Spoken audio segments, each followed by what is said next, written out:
Hello everyone, welcome back to another vlog. I hope कि आप सब बहुत बढ़िया से होंगे।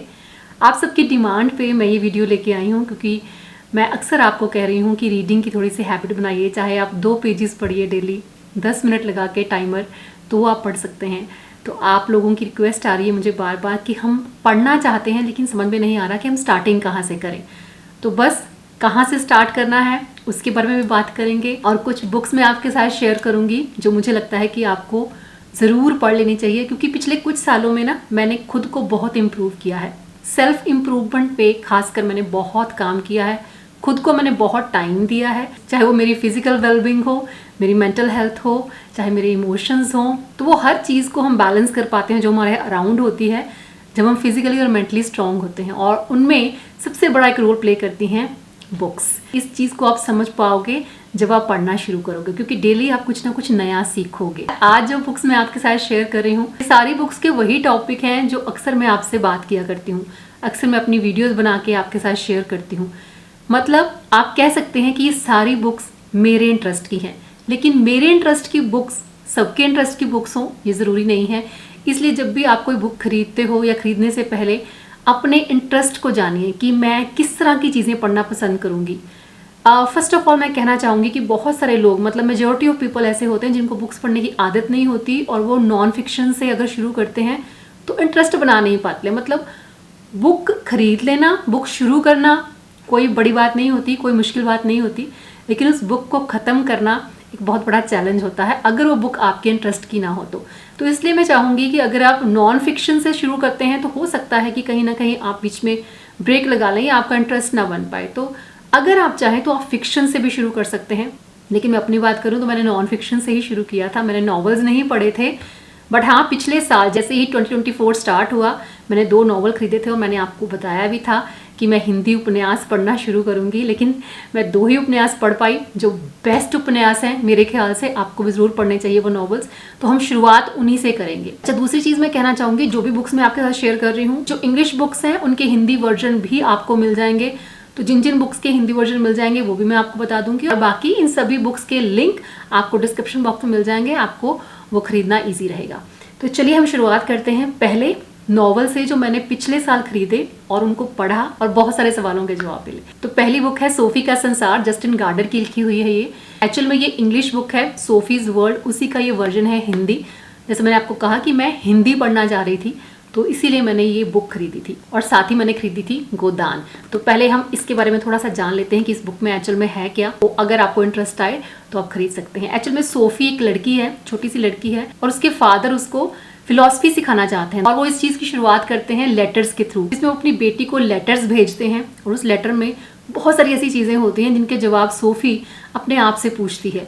मतलब ये बुक जो है वो बेसिकली के बहुत सारे सवालों के जवाब देती है जो अक्सर हमारे मन में चल रहे होते हैं। ज़िंदगी में बहुत सारी एक्सपीरियंसेस हम करते हैं, तो उन एक्सपीरियंसेस के बाद हमें लगता है कि क्या सच में ऐसा भी होता है। तो हर सवाल का जवाब आपको इस बुक में मिल जाएगा। सोफी को भी एक टाइम पे ऐसे लगने लगता है कि क्या सच में वो यहाँ पे है, उसका जीवन है, या वो सिर्फ एक बुक का किरदार है। ये किताब एक्चुअल में हमको ज़िंदगी जीना सिखाती है कि हमें अपनी ज़िंदगी में होश से जीना चाहिए। रोज़ जो भी हमारे अराउंड होता है उसे डीपली वॉच करना चाहिए, देखना चाहिए और सवाल ज़रूर करने चाहिए। अपने मन में चल रहे अगर बहुत सारे सवालों के जवाब आप जानना चाहते हैं तो आपको ये बुक ज़रूर रीड करनी चाहिए, शुरुआत करनी चाहिए एक अच्छे नॉवल से। तो सोफी का संसार बेस्ट है उसके लिए। अगर इंग्लिश पढ़ना चाहते हैं तो सोफीज़ वर्ल्ड, जस्टिन गार्डर की लिखी हुई, आप ले सकते हैं।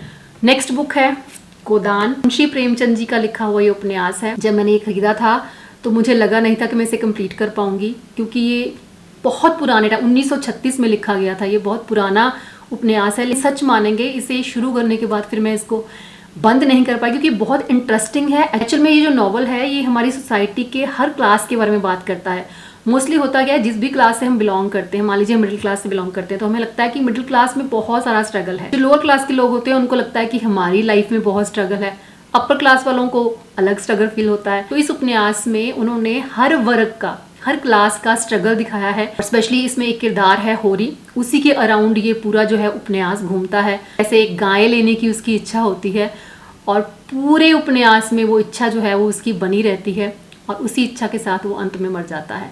और साथ में ये भी दिखाया है कि कैसे उनके जो सेठ लोग हैं उनसे उसकी बातचीत रहती है। जब वो उनसे बात करता है तो जो सेठ होते हैं वो भी उसको अपना दुखड़ा सुनाते हैं और उनकी बातें सुनकर होरी को लगता है कि मुझे लगता है कि गरीबी की वजह से मैं परेशान हूँ, इन लोगों के पास बहुत सारा पैसा है फिर भी शायद ये मुझसे भी ज़्यादा दुखी हैं। तो आप इस उपन्यास को अगर पढ़ेंगे ना, तो अगर शिकायतें हैं ज़िंदगी से तो शायद कहीं ना कहीं आप उनको फील करेंगे कि दूर हो गई हैं, क्योंकि इंसान हर हाल में सर्वाइव कर सकता है। तो आप किसी भी स्टेज में आ जाते हैं, स्टेटस आपका कैसे भी करके चेंज भी हो जाए अगर लाइफ में, तो भी आप कैसे जिंदा रह सकते हैं। मतलब आप ये बुक लेंगे, पढ़ेंगे तो ही आपको बहुत सारी चीज़ें क्लियर हो पाएंगी और साथ में ये भी समझ में आता है कि हम कितने ब्लेस्ड हैं। हम शुक्राना करना सीखते हैं कि हमारे पास सब कुछ होते हुए भी हम कितनी कंप्लेंट्स करते हैं। You must read this novel. अगर आप नॉवल पढ़ना चाहते हैं, वो भी हिंदी नॉवल पढ़ना चाहते हैं, मुंशी प्रेमचंद जी का लिखा हुआ गोदान एक बार आपको जरूर रीड करना चाहिए। नेक्स्ट बुक पे आते हैं जो है इकिगाई। इस बुक से शायद इंट्रोड्यूस करवाने की जरूरत नहीं है, आई थिंक सभी लोग जानते हैं इकिगाई के बारे में। मैंने पहले भी, अच्छा इनमें से 3-4 बुक्स ऐसी होंगी जो मैं पहले भी आपके साथ शेयर कर चुकी हूँ, पहले भी इनका रिव्यू मैं आपको दे चुकी हूँ कि मेरी फेवरेट बुक्स में से आती हैं। इस बुक ने मुझे ये सिखाया कि कैसे मैंने अपने पैशन को फॉलो करना है। इकिगाई का मतलब है पर्पस ऑफ योर लाइफ। अगर आपका जिंदगी में कोई पर्पस नहीं है तो काम करना तो दूर, सुबह बिस्तर से उठना भी आपके लिए मुश्किल होगा। इस बुक में जापान का एक आइलैंड है ओकिनावा, वहाँ के लोग जो है वो कैसे जीते हैं एक लंबी लाइफ। 80-90 ईयर्स के होने के बाद भी उनको कोई डिसीज नहीं होती है। उनका लाइफस्टाइल क्या है, उनकी ईटिंग हैबिट्स क्या है, ऐसे एक्सरसाइज करते हैं, किस तरह से अपने एम सेट करते हैं, अपने गोल सेट करते हैं। स्पेशली उनका ये मानना है कि आप लाइफ में कुछ भी काम कर रहे हैं लेकिन कभी भी रिटायर नहीं होना, मतलब कभी भी काम करना नहीं छोड़ना। और ये बात बिल्कुल सच है। जब तक हम अपने शरीर से काम लेते हैं, अपने दिमाग से काम लेते हैं, ना तो हम शारीरिक तौर पे बीमार पड़ते हैं और ना ही दिमागी तौर पे। हमेशा हम फिजिकली और मेंटली हेल्दी रहते हैं। तो यही है इस बुक का पर्पस कि अगर आप अपनी ज़िंदगी में गोल बनाएंगे तो आप उस गोल को फॉलो करते हुए आगे बढ़ते जाएंगे और एक लंबी और एक हेल्दी लाइफ जिएंगे। किस तरह जी पाएंगे, बाकी सारी चीज़ें जो है वो इस बुक को पढ़ने के बाद आपको क्लियर हो जाएंगी। इकिगाई का भी आपको हिंदी वर्जन मिल जाएगा। तो नेक्स्ट बुक है the power of positive thinking by Norman Vincent Peale. तो ये बहुत अमेजिंग बुक है। जब मैंने इस बुक को पढ़ा था तो पूरा माइंडसेट चेंज हो गया था, क्योंकि नेगेटिव थॉट्स को स्विच करना पॉजिटिव थॉट में हम कैसे सीखते हैं जब हम ऐसी बुक्स रीड करते हैं। कि जब हम अपने आप को नेगेटिव से पॉजिटिविटी की तरफ चेंज करना सीख लेते हैं, मतलब ऐसा नहीं है, मैंने पहले भी आपको कहा है, नेगेटिव थॉट्स जो है आते हैं, कोई ना कोई बात हमारे अराउंड ऐसी होती रहती है जिससे हम थोड़ा बहुत कभी नेगेटिव सोचना शुरू कर देते हैं, लेकिन फिर अपने आप को वहां से स्विच करके कैसे पॉजिटिव थॉट की तरफ लेके जाना है वो ये बुक हमको सिखाती है। सेल्फ बिलीफ सिखाती है कि खुद पे विश्वास कैसे करना है। और इन सारी चीजों की जब हम प्रैक्टिस करते हैं तो ऑब्वियसली हमारा स्ट्रेस रिड्यूस होता है, हमारे रिलेशंस जो है वो इम्प्रूव होते हैं। पॉजिटिव थॉट्स की पावर का इम्पैक्ट जो है ना सिर्फ हम पे होता है बल्कि हमारे अराउंड जितने भी लोग होते हैं उन पे भी कभी ना कभी जरूर होता है, क्योंकि हमारा एटीट्यूड जो है वो टोटली चेंज हो जाता है। ऐसे ये नॉर्मन विंसेंट पील की लिखी हुई आपको मिलेगी, इंग्लिश ही वर्जन मिलेगा, इसका हिंदी नहीं मिलेगा। तो हिंदी में अगर आप पढ़ना चाहते हैं इसको, तो हिंदी में इसी से रिलेटेड एक बुक है the power of positive attitude, तो वो आप रीड कर सकते हैं। करना चाहे तो लिंक मैं आपको डिस्क्रिप्शन बॉक्स में डाल दूंगी। एंड नेक्स्ट है best book the 4 agreements, Don Miguel Ruiz की लिखी हुई। 4 प्रिंसिपल्स के बारे में बताया गया जो लाइफ में हमको सीखने चाहिए और अपनी लाइफ में उनको इम्प्लीमेंट जरूर करना चाहिए। और पहला प्रिंसिपल है कि हमें बोलने से पहले बहुत सोच समझ के बोलना चाहिए। मतलब बोलिए वो जो आप मीन करते हैं और जो आप मीन करते हैं वही बोलिए। ऐसे खाम खा की आलतू फालतू गॉसिप्स में, बिचिंग में अपना टाइम वेस्ट मत कीजिए। दूसरी चीज है कि डोंट टेक एनीथिंग पर्सनल। जरूरी नहीं है कि कोई इंसान बात कर रहा है तो वो आपके बारे में ही बात कर रहा है। कोई भी जैसी बात करता है वो उसका अपना पर्सपेक्टिव होता है, उसकी अपनी सोच होती है। वो सोच अगर आपको बैड वे में इन्फ्लुएंस करती है तो उसमें गलती उस इंसान की नहीं है, उसमें गलती आपकी है। तो हर चीज को पर्सनल लेने की जरूरत नहीं है, छोड़ दीजिए, इजी रहिए, अपनी लाइफ में ग्रो करने के बारे में सोचिए। 3rd एग्रीमेंट है इसका, वो है डोंट मेक अजम्पशंस। बहुत बार ऐसे होता है कि हम खुद से ही ज्यूम करते रहते हैं कि अच्छा उसने ऐसे बोला होगा, उसने ऐसे किया होगा। बहुत सारी चीजें हम खुद से ही सोचते रहते हैं, उसे कहते हैं ओवर थिंक करना, ज्यूम करते रहना। अगर आपको डाउटफुल है तो आप क्वेश्चन पुट कर सकते हैं। कई बार 2 लोग वैसा सोच ही नहीं रहे होते जैसा हम अज्यूम कर रहे होते हैं कि वो हमारे बारे में सोच रहे हैं। तो बहुत सारा टाइम जो है अपना, बहुमूल्य टाइम, वैल्यूएबल टाइम जो अपना इन्हीं चीज़ों को सोचते हो हम वेस्ट करते रहते हैं। और चौथा जो एग्रीमेंट है वो है कि give your best in everything. जो भी आप करते हो अपनी लाइफ में, चाहे वो कोई भी काम है, आपकी रूटीन जॉब है, चाहे आपका कोई गोल है, उसमें अपना बेस्ट जरूर दीजिए। और हो ही नहीं सकता कि आप किसी रास्ते पे चले तो मंजिल आपको ना मिले। कई बार क्या होता है ना कि रास्ते में हर्डल्स ज़्यादा होती हैं, आप किसी रास्ते पे चल पड़े तो हो सकता है कि उसमें आपको देर लगे मंजिल तक पहुंचने में, लेकिन ऐसा नहीं हो सकता कि आप मंजिल तक ना पहुंचो। ये थी द 4 एग्रीमेंट। आप इसे हिंदी में भी परचेज कर सकते हैं। नेक्स्ट बुक है the magic of thinking big, David Schwartz की लिखी हुई बुक है। सेल्फ बिलीफ के बारे में बताया हुआ है कि किस तरह से खुद पे विश्वास करके और सोच को बड़ी करके आप बड़ी से बड़ा गोल जो है अपना कंप्लीट कर सकते हैं, बड़ा से बड़ा टारगेट अपना अचीव कर सकते हैं, क्योंकि सब कुछ सोच पे ही डिपेंड करता है। लॉ ऑफ अट्रैक्शन की जब हम बात करते हैं, लॉ ऑफ अट्रैक्शन भी हमारा तभी वर्क करता है, मतलब किसी चीज़ के बारे में सोचते हैं, बहुत ज़्यादा सोचते हैं, लेकिन वो वर्क तभी करता है जब हम उसी डायरेक्शन में काम भी करते हैं, उसी डायरेक्शन में हम एफर्ट्स भी लगाते हैं और बड़ा सोचते हैं। The magic of thinking big का मतलब ही ये है कि आपके फियर को बाहर निकालता है। जब हम सोचते हैं, रिस्क लेते हैं जिंदगी में बड़े बड़े गोल अचीव करने का, सोचते सोचते और मैं एफर्ट करते करते वो गोल्स आपको अचीवेबल लगने भी लगते हैं। ये बुक आपको वही चीज सिखाती है। और the magic of thinking big आपको हिंदी में भी मिल जाएगी, मतलब हिंदी वर्जन भी है इसका। हिंदी में इसका नाम है बड़ी सोच का बड़ा जादू। पढ़ना चाहें आप हिंदी में तो हिंदी में ले सकते हैं, इंग्लिश में पढ़ना चाहें तो इंग्लिश में भी बहुत ईजिली मिल जाएगी। नेक्स्ट बुक पे चलते हैं जो है हेल्थ के ऊपर। रिश्ता दिवेकर की मैंने 3 बुक्स रीड की हैं। एक मैंने आपको बताया था पहले कि don't lose your mind, lose your weight. एक मैंने वर्कआउट के ऊपर बुक रीड की थी और तीसरी बुक थी ये वुमेन्स वेट लॉस तमाशा। बहुत सारे मिथ्स को ब्रेक करती है, क्योंकि डाइट को लेकर, एक्सरसाइज को लेकर हम मतलब उलझे पड़े हैं, कंफ्यूज चल रहे हैं। अभी भी बहुत लोग बहुत कंफ्यूजन में हैं।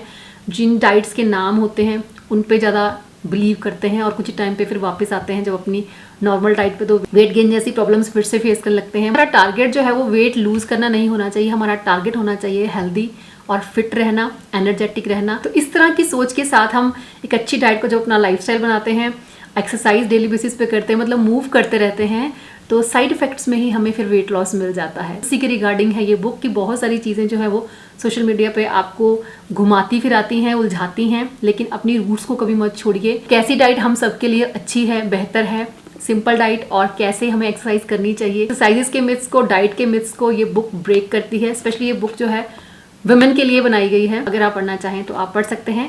इसका हिंदी वर्जन भी आपको मिल जाएगा, the women and the weight loss tamasha. अब चलते हैं हम अपनी 8th बुक पे, डिक्लटरिंग योर माइंड।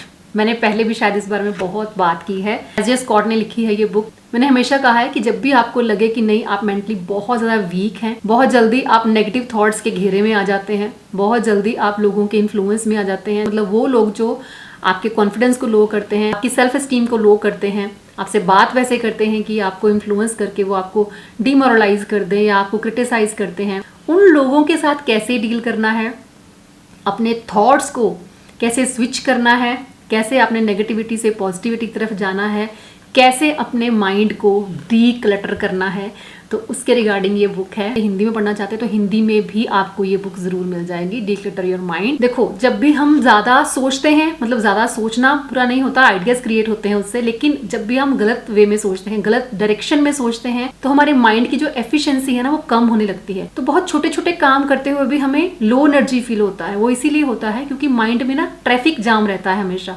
हम हमेशा हॉच पॉच में रहते हैं, एंजाइटी इश्यूज बहुत जल्दी जल्दी होने लग जाते हैं हमको, क्योंकि हम एक के बाद कुछ ना कुछ सोच रहे हैं, बहुत फास्ट ओवर थिंक करना कहते हैं उसको। जिंदगी में ठहराव आता है जब हम अपने माइंड को साथ के साथ डिक्लटर करते रहते हैं। देखो, आपकी कोई क्लोजेट है, आप मान लो बाहर से सामान लेके आते हैं, अंदर रख देते हैं, फिर से लेके आते हैं, अंदर रख देते हैं। पुरानी चीज़ें जो हैं या जो चीज़ें आपकी वेस्ट हैं, आपकी क्लोजेट में पड़ी हैं, आपके किसी ड्रॉर में पड़ी हैं, आप उनको निकाल के बाहर नहीं कर रहे हो, आप अपने क्लोजेट में, अपने ड्रॉर्स में कचरा भरते जा रहे हो। वही चीज़ होती है सेम हमारे माइंड के साथ। थॉट्स आपके माइंड में हर तरह के आएंगे, लेकिन आपको उनको फिल्टर करते रहना है। अपने माइंड में से जो नेगेटिव थॉट होते हैं, थोड़े थोड़े दिन के बाद आप उनको जब निकालते रहते हो, उनकी डीक्लटरिंग करते रहते हो, तो ऑब्वियसली आपका माइंड जो है वो ज़्यादा स्ट्रॉन्ग आप फील करते हो, ज़्यादा पॉजिटिविटी आप फील करते हो, खुद पे आपका जो बिलीफ है वो बढ़ जाता है। फिर आप शुरू करते हो सेल्फ ग्रोथ पे काम करना। माइंड कहते हैं ना कि डीक्लटर हो जाता है और हमेशा पॉजिटिविटी से भरा रहता है, तो हर पल आप उसका शुक्राना करते हो और काउंट करने लगते हो वो ब्लेसिंग्स जो आपकी जिंदगी में हैं। कंप्लेंट्स बंद हो जाती हैं। सेकेंड लास्ट बुक है family wisdom by Robin Sharma, पारिवारिक सफलता का सूत्र। हिंदी में भी आपको मिल जाएगी अगर आप हिंदी में पढ़ना चाहते हैं। ये बुक एक्चुअल में फैमिली वैल्यूज़ को दर्शाती है। अपने रिलेशनशिप को और अपने काम को आपने कैसे बैलेंस करना है वो आप इस बुक से सीखते हैं।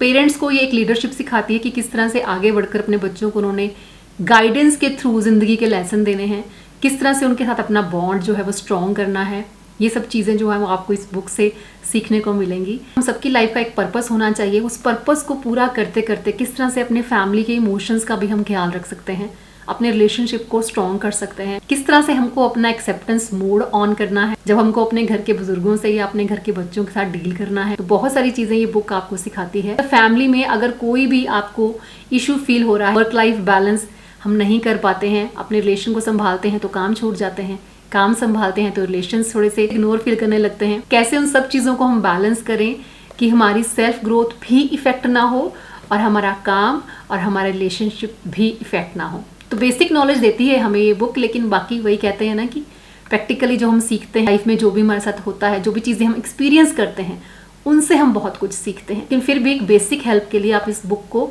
पढ़ सकते हैं, पढ़ना चाहें तो हिंदी इंग्लिश दोनों में है, ठीक है, आप ट्राई कर सकते हैं। Last, the science of meditation, मतलब ये बहुत सारे मिथ्स जो मेडिटेशन को लेकर होते हैं उसको ब्रेक करती है। जो लोग बहुत टाइम से मेडिटेशन कर रहे थे, बहुत लंबे टाइम से मेडिटेशन कर रहे थे, उनके ऊपर एक्सपेरिमेंट किया गया, तो वो जो साइंटिफिकली प्रूवन हुआ वो इस बुक में जो है वो दर्शाया गया है कि किस तरह से मेडिटेशन जो है हमारे बॉडी और माइंड को इफेक्ट करती है। जो फैक्ट हैं वो इस बुक में दर्शाए गए हैं। एक्चुअल में आपको ये बुक जो है मेडिटेशन नहीं सिखाती है, लेकिन ये बुक जो है वो मेडिटेशन की जो मिथ्स हैं उनको ब्रेक करती है। बोला जाता है ना कि जो एटमॉस्फेयर है आपका बहुत साइलेंट होना चाहिए, यहाँ बैठना चाहिए, वहाँ बैठना चाहिए, ऐसे करके मेडिटेशन करनी चाहिए, वैसे करके मेडिटेशन करनी चाहिए।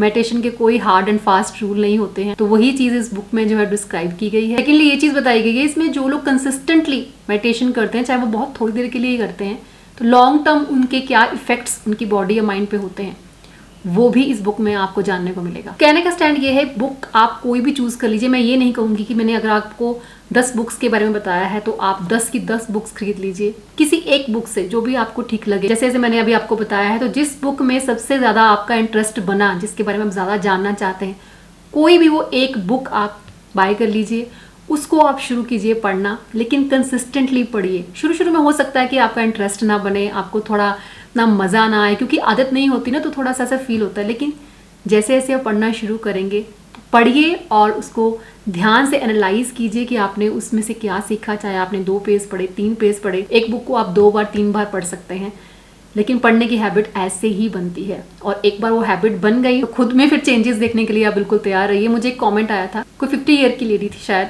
वो कह रही थी कि मैं किस लिए बुक्स पढूं, मैं क्यों इतनी नॉलेज लूं जब मेरी बात कोई सुनता नहीं है, किसी को क्या फ़र्क पड़ता है, इस एज में आने के बाद वैसे ही कोई परवाह नहीं करता हमारी, तो किसी को क्या फ़र्क पड़ेगा कि मैं क्या पढ़ रही हूँ। तो आपको किसी और को इम्प्रेस करने के लिए नहीं पढ़ना। पहली बात, आपको खुद को प्रूव करना है। आपको किसी को कुछ प्रूव करने की ज़रूरत नहीं है कि आप बुक रीड कर रहे हैं या आप कुछ नया सीख रहे हैं। जो आप सीख रहे हैं वो आप खुद के लिए सीख रहे हैं, दुनिया जानने के लिए सीख रहे हैं और अपने आप को शायद बिजी रखने के लिए सीख रहे हैं। बहुत पुरानी और बहुत बार सुनी हुई कहावत है, खाली मन शैतान का घर होता है। क्योंकि मिडिल एज में आने के बाद या उसके भी बाद थोड़ा थोड़ा ना टाइम ऐसे हो जाता है कि हम थोड़े फ्री होने लगते हैं बहुत। एक तो मैंने कहा कि कभी रिटायर नहीं होना चाहिए। अपने आप को किसी ना किसी काम में इन्वॉल्व करके रखिए। अगर आपको लगता है कि किचन जो है वो आपकी टेक ओवर कर ली गई है, क्योंकि घर में जो नए सदस्य आते हैं ना, होता है कई बार कि आप किचन से आउट हो जाती हैं, वो किचन में इन हो जाते हैं, ठीक है वो टाइम वैसा है, लेकिन फिर भी कुछ ना कुछ अपने लिए अगर कुक करना चाहें तो आप करिए, ज़रूर करिए, उसको बिल्कुल कभी छोड़िए नहीं। दूसरी चीज़, गार्डनिंग। आप गार्डनिंग कर सकते हो। गार्डनिंग तो कोई भी कर सकता है। जगह नहीं है आपके पास तो आप गमले लेके आइए, पौधे लगाइए, कुछ टब्स वगैरह ले आइए, उनमें कुछ ग्रीन हर्ब्स लगा दीजिए। मतलब शौक पैदा कीजिए नई नई चीज़ों को करने के। ऐसे ही मैं बोल रही हूँ, बुक्स अपने आप को बिजी रखने के लिए बेस्ट सोर्स है, आपके बेस्ट फ्रेंड्स हैं ये जो बुक्स हैं। ये आपको बहुत कुछ सिखाती भी हैं और आपको बिजी भी रखती हैं। और मैं चाहूँगी 2025 में मेरे साथ ये जर्नी बहुत सारे और लोग भी तय करें। मैं काफ़ी सालों से बोलती आ रही हूँ कि कुछ ना कुछ हैबिट बनाइए रीडिंग करने की, तो हो सकता है 2025 में बताइएगा मुझे ज़रूर। अगर आपको ये हैबिट बन जाए तो चाहे इस साल के एंड तक ही मुझसे शेयर ज़रूर कीजिएगा कि आपने बुक रीडिंग शुरू कर दी है। और अगर आपने कुछ बुक्स पढ़ी हैं, इनसे अलग भी होकर कुछ और बुक्स भी आपने एक्सपीरियंस की हैं, वो भी मेरे साथ ज़रूर शेयर कीजिएगा, मुझे बहुत अच्छा लगेगा। और मैं एक चीज़ और कहना चाहूँगी, हमें कई बार लगता है ना कि पैसे लगते हैं किताबों पे, तो किताबें सबसे सस्ता सोर्स हैं। अगर हम बात करें ना नेटफ्लिक्स की, अमेज़ॉन की, उनके लिए भी हम पे करते हैं, तो ये बुक्स तो कुछ भी नहीं हमसे लेती हैं, बहुत ही कम कीमत पे हमें बहुत कुछ देती हैं। तो आज ही एक बुक ऑर्डर कीजिए और पढ़ना शुरू कीजिए और लेट मी नो कि आप कौन सी बुक बाय करने वाले हैं। चलिए मिलूंगी नेक्स्ट वीडियो में। Till then bye bye, take care and stay healthy.